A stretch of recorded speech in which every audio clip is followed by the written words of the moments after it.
If YouTube isn't working on your Devant Smart TV, there are several steps you can take to troubleshoot and resolve the issue.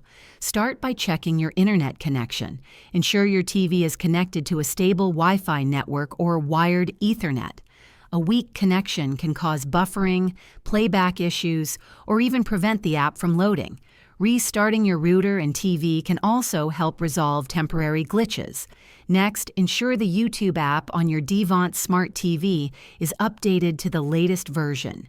Outdated apps often have bugs that lead to malfunctions. If updates aren't automatic, check your TV's App Store for the latest version of YouTube. Clearing the app's cache can also help. Go to your TV's settings, locate the YouTube app, and select Clear Cache or Reset app to remove corrupted data. If the problem persists, try uninstalling and reinstalling the YouTube app to ensure a fresh start. Additionally, check for firmware updates for your Devant Smart TV, as outdated software can cause compatibility issues. If none of these solutions work, test YouTube on another device using the same network to determine if the issue is with your TV or internet service. Let us know in the comments if this guide helped, and don't forget to subscribe for more troubleshooting tips.